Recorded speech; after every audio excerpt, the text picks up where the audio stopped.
Welcome, everybody. I am super excited to be again here with Gerald. We are going to chat about a big topic today that everybody has a concern about, which is, will your money last as long as you do? Securing your financial future, which I think is a huge, huge concern for, it says more than 50% of Canadians are concerned about this. And I know that, while in real estate, I'm experiencing this with clients, and they literally can't make a move because their money is not going to be able to support a move, which is really scary stuff. So Gerald, I can't wait to kind of dive into this stuff. This is really a hot topic. And I think for people, especially our age and younger, and even people that, haven't been planning for retirement or that kind of thing, like this is still going to be very good information for them to take and use as education to make a decision for their future. 100%. And it needs to be a normal conversation. And I think sometimes because it's, I don't know if daunting is the right word, but intimidating, that a lot of people tend to push it off. And the sooner that someone can start thinking and talking about this, the better, because it's so important. We see it every single day, how crucial it is. And yeah, when you do take the steps and action to implement things, to plan for your future, it's just kind of one less thing to take care of. So yeah, I'm excited to talk about this too. I have this theory of, that fast forward mindset, because we're all living in this right now mindset. Whereas if we actually were to just focus some time on the future, we'll be so much better off by, focusing and planning for our future. I used to be somebody who was like, I want to live now. I don't want to, I don't want to worry about the future. What if I die, right? Like, what if I die tomorrow? Then I would have saved all this money for nothing. But what if you live?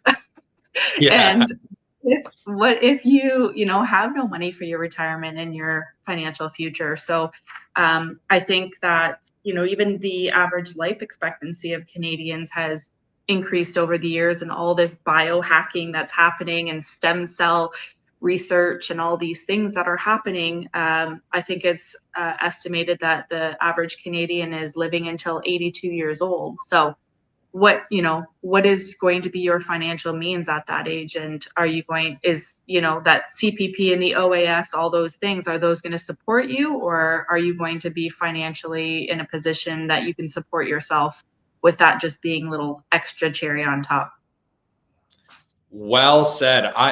It's so true. It's actually crazy how many people say that, what you mentioned about how you were maybe before, about living now. And I'm not here to say we don't need to do that, but you can do both, and you can do both very well. And I think, because the truth is, I mean, obviously we want to live a long life. You probably are going to live a long life. That's the probability. And so you need to plan accordingly. And so that's where, yeah, it's so important, because I hear and with conversations with people, like a recent conversation, not going to go crazy into depth, but this woman basically cried to me, talking about how she's in her 50s now. She didn't plan. She didn't see the importance of it. And now she is just completely like, it's all she thinks about, because she was like, oh, I'm going to live now. And now that she's lived this long life and she has no financial means, now she's realizing, my goodness, I'm going to have to work until the day I die. And so it sparks this conversation that we're having, because you need to plan. You need to. And when you talk about old age security, CPP, I mean, all these pension plans, if you have a pension, pensions are truthfully becoming a thing of the past.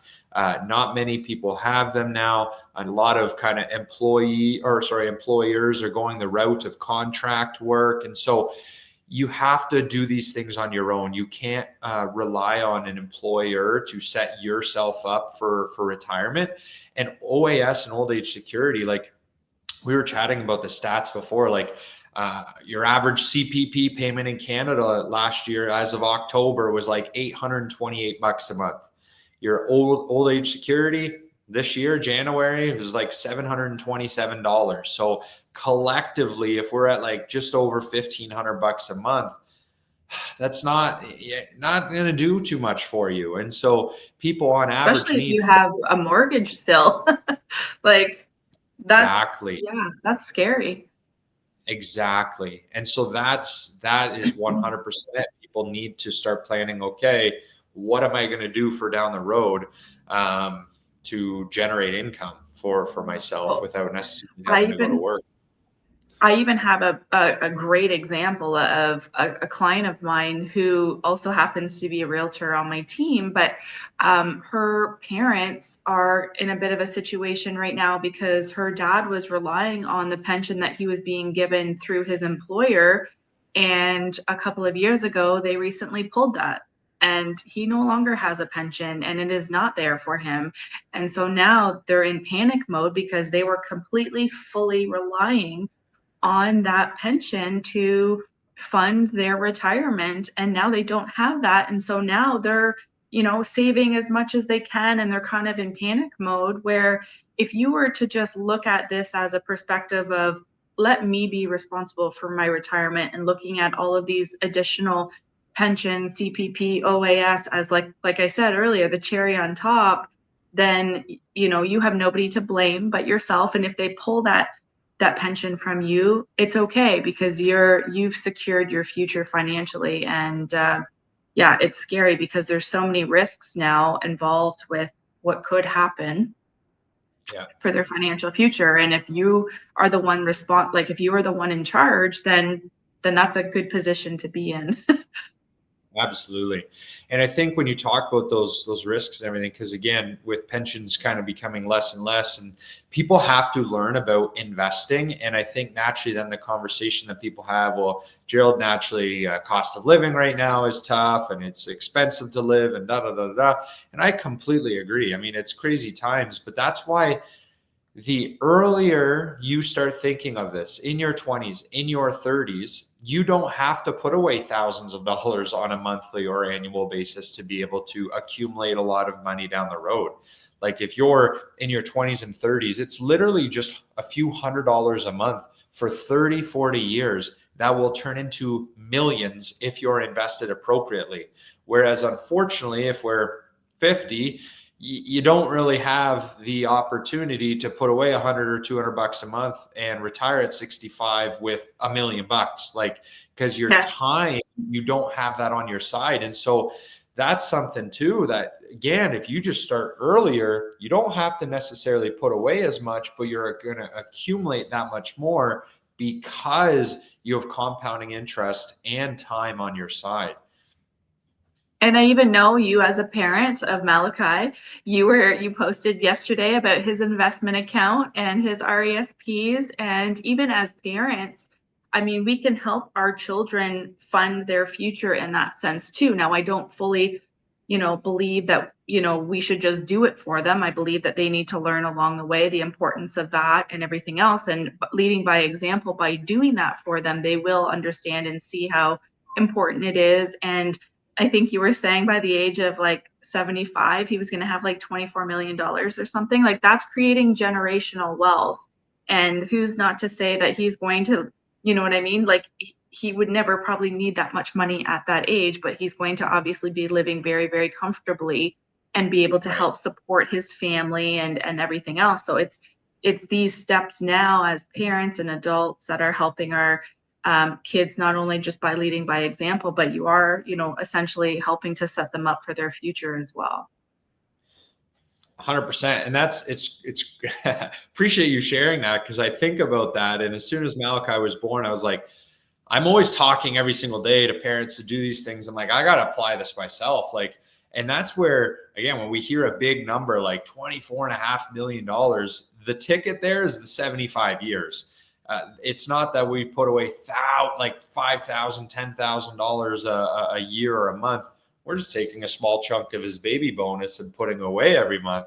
And so that's where, again, that component. But you're right, having those conversations and yeah, encouraging it is the ticket, because I know money has been such a taboo subject where, hey, just go to work, come home, go to work tomorrow. And you don't really, again, when one generation doesn't really talk about money, the next generation, that's generally how it is. And so it just kind of continues on. So that's where, yeah, I just wanted to change that for my bloodline kind of thing. But yeah, it's Yeah. just education, right? And I think too, like I think a lot of people like who are in their say mid 40s, maybe nearing their 50s, and they're like, well, it's too late now. But it's not too late. Like it's never too late to start making these choices to help better your future. Sometimes you need to have maybe a little bit more of a growth, open-mindedness to growth and be a little bit more on the, I don't know, not aggressive because that's not really the right word, but just more on the growth aspect of things and try and speed things up a little bit and know that your financial person knows what they're talking about and what, investments they're putting you in that historically have been, performing well so that you're set up to be at a gain when you're ready to look at those numbers and say, okay, at least I did it like for 5 or 10 years, right? Like that can make a big difference too, right? Absolutely. There's so many things that people can do. And I actually wrote some of these stats because I think yeah, you said it, starting early, but being a growth oriented investor. And I think naturally when we think growth, we think risk. And I'll never forget when I was 18 years old, I walked into CIBC, not throwing them under the bus, but walked into CIBC and I was like, I want to start saving money. And the lady that I was sitting down with was like, Gerald, what's your risk tolerance? How much money are you willing to lose? And of course, the answer that I was going to give that question was none, because there was no education on how investing and everything works. So naturally, I was put into cash at 18 years old. It's the worst thing that this individual could have done. My risk for actually not keeping up with inflation was higher than my quote unquote risk of what the stock market will do. And I think when people think of stocks and growth and portfolios and mutual funds and ETFs and all these things, they naturally always go to I heard of somebody who put in $100 and the next day it's at 100,000, or someone lost all of their money in 2008. Truthfully, whenever people tell me that stuff, I'm like, so they lost all their money in 2008. How are they doing now? Because if they stayed invested, they would have 5, 6, 7 times the amount of money that they had in 2008. And so it's truthfully just getting an education on how markets work. It's truthfully just having a basic understanding of how markets go up and markets go down, and not letting our emotions get involved, because it's just like the real estate market. Markets fluctuate. It's normal. You don't need to panic and sell your investments and things like that. But on the other side of it, when you talked about things that we can control, and this is not even a bank advisor's fault, but the truth is 72% of Canadians go to the bank for their financial advice. And that was a recent CRO, which is the investment regulators. They released this survey a few years ago. And last year, HOOP, which is the Healthcare Pension Plan Administrator, they released a stat that Canadians ages 55 to 64, 73% of Canadians have less than 100 grand saved. So from that stat from CRO, 72% of Canadians go to the bank for financial advice, and 73% of Canadians ages 55 to 64 have less than 100 grand saved. Why are we not connecting the dots here? Like going to the bank respectfully for your investment advice, financial planning, for most Canadians, especially middle-class Canadians, which is the largest demographic, is literally a conflict of interest. And it's not that your current bank advisor is a bad person. That's not it at all. In fact, they have their hands tied. They don't have the ability to offer Canadians appropriate investment products and investment advice that would lead them to see success. It's crazy because our office has bank advisors in our community that are clients of us, and every single day they tell their clients, oh, you should do this and that. And it's like, how, one, do you sleep at night? But two, why it frustrates me, because then it's like, why are we surprised by these things? Why are we surprised that most Canadians aren't retiring appropriately? It's because the amount of Canadians that are flocking to the bank for their advice are being led astray. And And it's it's just, unfortunate. yeah, go ahead. And I think it's just because it's a generational mindset, right? That just keeps getting passed on and passed on and passed on. I know my grandfather had money in his cellar and not at the bank. So, having it at the bank, I guess, is better than having it in the cellar. But I mean, even still, like, there are other opportunities. And if you're not educated, you're leaving several thousands, hundreds of thousands of dollars on the table, and that's your own fault. And Yeah, not your own fault because you weren't taught, like, I don't know how the right way to say this is, it is your fault for not educating yourself. But you yeah, need to understand how important the education is, and that's where that fault is they don't understand that there's financial education outside of the bank, so they think the bank is the safest, most best place to go and like the most trustworthy, whereas it's not. And so breaking that generational mindset and kind of building that fast forward mindset of like, okay, let's look at all of the options and let's look at what's best for you personally and what your goals are, because everybody's goals are different. yeah, Maybe you want to retire, maybe you don't want to retire at 55, maybe you don't care about retiring at 60 or 65. There's different strokes for different folks. It's going to be different for everybody. I know I always had the goal of wanting to retire at 50 or 55. That's always been a personal thing for me. Um, but what am I doing right now to support that goal? Because if you're not doing anything to support that goal, you know, 10, 15, 20 years comes up pretty quickly, and then boom, you're 50 and you're just like, holy cow, I have nothing saved, and I don't know what I need to do. And so if you're just open to the education, like even just listening to stuff like this, you don't need to come to us and work with us necessarily. We would love for you to do that, obviously. But it's the education that is the most important element for you to have, because if you don't have it, you're yeah. you're setting yourself up for a massive failure when it comes to being prepared financially for your future. Yeah. And again, it's just that sense of urgency. So many times we think we have time, and then we don't really understand the significance of applying and then getting this financial education. And then, yeah, especially when we're talking about maybe somebody in their 40s and 50s and 60s, and then yeah, so many times, especially when markets and news and all this stuff is just creating so much distraction, and it's not to take away from everything that's going around the world, but a lot of it is a distraction, that banks are like pile driving people in the GICs and these terrible investment products, which is just, it's not in their best interest, because then now on the flip side, they're not even keeping up with inflation, and they're actually losing their buying power. And it just, man, it gets me going, because people don't know what they don't know. And when they're Yeah. led or they're in a captive audience to kind of one way of thinking in the financial industry, you feel bad for them, because you look back and you're like, man, you could have had hundreds of thousands of dollars more for your future if you were just, yeah, had I'll this give a information.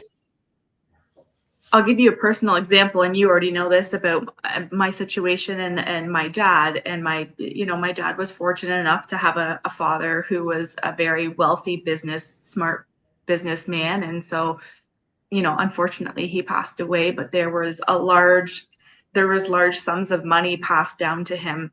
And like, he could have been a multimillionaire had he had the Right. proper education and knowledge to what to do with that, instead of keeping it in a savings or a checkings account, which is like, to me, I'm just like, I'm so glad that we met like when we did, because I had no education with financial nothing. Like, I had no education whatsoever. And I'm thinking, like, you could have been a multimillionaire had you had this information at my age. So now at my age, I'm going, okay, I'm getting as much of this education as I can, because now I feel, well, first of all, I feel like I'm a little bit late to the game, but late is better than never. Yeah. But at least for my kids' sake now, I am Yeah. confident knowing that my kids' financial futures are going to be very bright based on this education for sure. Yeah. Totally. 100%. And that's where, like, I wrote down some numbers because it's like, again, I want to share factual numbers with people, but it's like, it doesn't, especially when like referring to your kids and time and that kind of an idea. Like, if people just start like 200 bucks, 250 bucks a month for 40 years, I mean, obviously we don't want to wait 40 years, but again, that conversation when we're getting started, when we're younger, 20 or 25 to 60 or 65, you average 9% a year, which the stock market has done for a century. You're going to have over $1 million for retirement. And what that means then is you can draw 4, 5, 6 grand a month from your $1 million, and you're never going to run out of money, because if you're averaging a 6% return now in retirement, well, 6% on $1 million is 60 to 65 grand a year. But if you're pulling out 4 grand a month, $1,000 a week, you're not even touching your interest. And so as a result, your money continues to compound. And that's where I think when we talk about planning and starting to save and kind of the fear of outliving your money, I don't think people get the end picture. Like the idea of, okay, when I have all this money, am I just going to take it and plunk it in my bank account? And now I have, no. In fact, you just want to take what you need, knowing that, hey, if you need to take out 100 grand one day, you have the money there. But the idea is you're going to now be able to replace your paycheck that you were going to work for every day with an investment income that is going to continue to grow. And then when you pass away, you will literally have hundreds of thousands, if not millions of dollars that will be passed on to your children. And like you were mentioning about Malachi, like the idea, I mean, honestly, I mean, he's going to start his own TFSA and all these things. But if he just doesn't ever touch that money, 75 years old, sure, he can draw $1 million a year from that if he wants, and he never, like, he's good. But if that's passed on to generations, like now, like we're talking about hundreds of millions of dollars. Like that's where it's just like generational wealth, generational, like just impact. Cause yeah, I mean, we all go to work every day for money, and saying that money is not important is just silly. It's very important. But if you start these things early, man, oh man, the impact down the road and what you're able to do with it, that's where it gets exciting, because then money will never be a concern in your life. And when we talk about how 50, 60% of Canadians worry about money every day and not able to retire and all these things, imagine never having to worry about money. Like that's just, man, everybody talks about that. They're just sick and tired of being sick and tired, and sick and tired of, yeah, worry about where our next paycheck is, or am I going to have enough, or can I do this, or can I do that? You can control that. Yeah. Yeah. And so for people who are, 20s, 30s, say, what would your advice be in regards to starting to plan for this now? Yeah, great question. So I'm a big fan of a TFSA, and especially when we're getting started in our 20s, or like 18 years old. Once somebody turns 18, they can open a TFSA. If parents want, they can open a TFSA in their name and starts putting money into that account for their child. And when their child turns 18, they can then just roll it over. But why I would start with a TFSA is because generally in our early 20s and 30s, we're not at the peak earning years of our life. So an RRSP doesn't generally make too much sense at that point, because we're not earning an income that really makes an impact when we're contributing to an RRSP. But with that being said, that's where a first home savings account is great, because you do get the tax deduction and get to take the money out tax-free to buy your first home. But if we're talking about long-term, start with a TFSA. And then once your income is at 60, 70, 80, 100, 100 plus, that's when an RSP would make more sense. Otherwise, if you just save, example, what we were saying, 40 years, $250 a month, you'll have 1.1 million, or 30 years, $500 a month, you'll have $1 million. That could all be in a TFSA and can all be tax-free to you. And when we talk about government benefits like the old age security, TFSA is not seen in the eyes of the government, your income withdrawal. So as a result, you're not getting, it's not impacting how much you're getting for your OAS. And yeah, it's just, again, I would start TFSA, long story short, and just 100% growth equity. It's just a normal, you're not risky, you're not buying individual stocks, just normal global diversified portfolio. You would average 9 to 12% a year, which again, it's done for 50, 60, 70 years, and you're good. It's supposed to be that boring, truthfully. But the problem is, again, most banks, unless you have hundreds of thousands, millions of dollars, you don't even have access to products like that. So that's where, when you are looking to start these things, look to an investment advisor, a third party kind of investment dealer, because they generally have access to better investment products than the bank. And I mean, the stats, we share a lot of stats today, but those who work with an advisor versus those who don't tend to accumulate 2.3 times the amount of money than those who try and do it on their own. That's not a little bit of money, That's a big difference. That's 500 grand versus 1.25 million. It's that's a big difference. So that's, long story short, my brief advice. And then, so then let's fast forward to somebody who maybe is in their, they're nearing into their 50s, maybe they are 50 plus. What should they be looking at, and how can they, obviously we want you to book an appointment with us so that you can have a more personalized, recommendation. But as a general sense. Yeah, what I guess, just speaking from experience now, I think individuals in their 50s and 60s, most people have an RSP, because I think TFSAs are relatively new. So like 2008, 2009 kind of idea. So most people have saved their whole life in an RSP. And so I would just be very aware of, is contributing to an RSP every year beneficial for me? And that's where, of course, working with an accountant or finding out the numbers, like that, first figure that out, if you should be continuing to increase your contribution into an RSP, or decrease that and then redirect it to a TFSA. But I find a lot of people generally even have money sitting in a savings or a bank account, or naturally when you're getting older in your 50s and 60s, you have your parents passing away, and so there's inheritance money, and these things are happening all the time. So a TFSA is great, because then when you have your RSP, or maybe you're in your 50s and 60s and you are one of those individuals who have a pension, if you've been piling money into an RSP for your whole life and you have a pension, all of your income in retirement is taxable.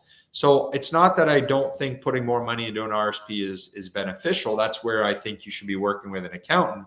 But a TFSA could just complement that, so you have a tax-free income stream in retirement as well. So but yeah, that's generally it. I mean, you may still be 100% growth investor, but you may dial it back a little bit.